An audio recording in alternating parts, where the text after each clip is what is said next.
దాదాపు ఏడాది తర్వాత మాజీ సీఎం కేసీఆర్ ప్రజాక్షేత్రంలోకి అడుగు పెడుతున్నారు. జగిత్యాల్లో ఏర్పాటు చేసిన బీఆర్ఎస్ ఆశీర్వాద సభకు హాజరు కానున్నారు. ఈ నేపథ్యంలో బహిరంగ సభలో కేసీఆర్ ఏం మాట్లాడతారన్న దానిపై అటు పార్టీలోనూ ఇటు ప్రజల్లోనూ ఆసక్తి నెలకొంది.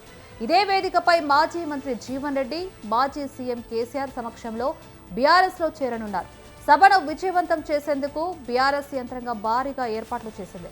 రాష్ట్రంలోని వివిధ ప్రాంతాలకు చెందిన బీఆర్ఎస్ పార్టీ సీనియర్ నేతలు గత 2-3 రోజులుగా జగిత్యాలని మకాం వేశారు.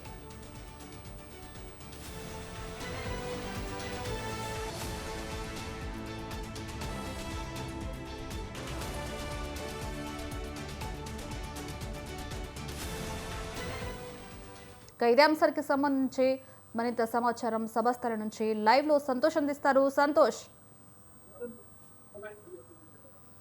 రైట్, జగిత్యాల జిల్లా ప్రజా ఆశీర్వాద సభకు సంబంధించి ఇక్కడ ఏర్పాట్లు అయితే చాలా భారీగా జరుగుతున్నాయి. ఇక్కడ సంఘటన స్థలంలో అయితే మనం సభ ఏర్పాట్లు అయితే చాలా భారీగా ఏర్పాటు చేశారు.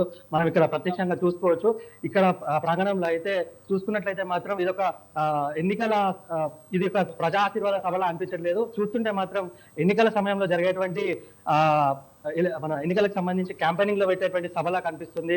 మరి సంవత్సర కాలం తర్వాత కూడా మాజీ ముఖ్యమంత్రి కేసీఆర్ అయితే ప్రజాక్షేత్రంలోకి రాబోతున్నారు. ఇక 44 దశాబ్దాల తర్వాత కూడా సీనియర్ కాంగ్రెస్ నేత మాజీ మంత్రి జీవన్ రెడ్డి బీఆర్ఎస్ పార్టీలో కండువా మాజీ ముఖ్యమంత్రి కేసీఆర్ కండువా పుచ్చుకోబోతున్నారు వాళ్ళ చేతుల మీదుగా. ఇక ఇదే అంశంపై మనతో పాటు మాట్లాడేందుకు కొరుట్ల శాసనసభ్యులు అయితే ఉన్నారు. సార్ చెప్పండి, దాదాపు ఒక సంవత్సర కాలం తర్వాత మాజీ ముఖ్యమంత్రి కేసీఆర్ ప్రజాక్షేత్రంలో రాబోతున్నారు. అసలు ఎట్లా ఉంటది ఇప్పుడు? కేసీఆర్ గారు ఎప్పుడూ చెప్తారు, కొత్త ప్రభుత్వం ఏర్పడిన తర్వాత వాళ్ళకి సరైన సమయం ఇవ్వాలి, వాళ్ళ పాలసీలు ఏంటో, ప్రజల పట్ల వాళ్ళకున్న ఆపేక్ష ఏందో, ప్రజల కోసం ఏం చేస్తారో వేచి చూడాలని చెప్పి 2.5 సంవత్సరాలు టైం ఇచ్చి ఇవాళ కేసీఆర్ గారిని చూడడానికి ప్రజలు వెయిట్ చేస్తా ఉన్నారు. ఎందుకంటే ఈ రాష్ట్ర ప్రభుత్వం 2.5 సంవత్సరాలలో రాష్ట్రాన్ని భ్రష్టుపట్టించింది, సంక్షేమ పథకాలు పడికేసింది.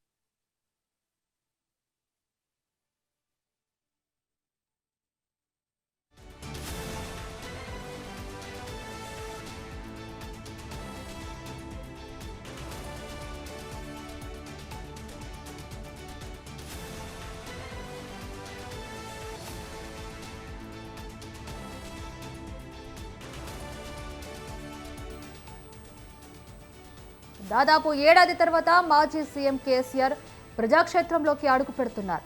జగిత్యాల్లో ఏర్పాటు చేసిన బీఆర్ఎస్ ఆశీర్వాద సభకు హాజరు కానున్నారు. ఈ నేపథ్యంలో బహిరంగ సభలో కేసీఆర్ ఏం మాట్లాడతారన్న దానిపై అటు పార్టీలోనూ ఇటు ప్రజల్లోనూ ఆసక్తి నెలకొంది.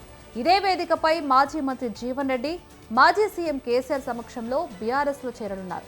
సభను విజయవంతం చేసేందుకు బీఆర్ఎస్ యంత్రాంగం భారీగా ఏర్పాట్లు చేసింది. రాష్ట్రంలోని వివిధ ప్రాంతాలకు చెందిన బీఆర్ఎస్ పార్టీ సీనియర్ నేతలు గత 2-3 రోజులుగా జగిత్యాల్లోనే మకాం వేశారు.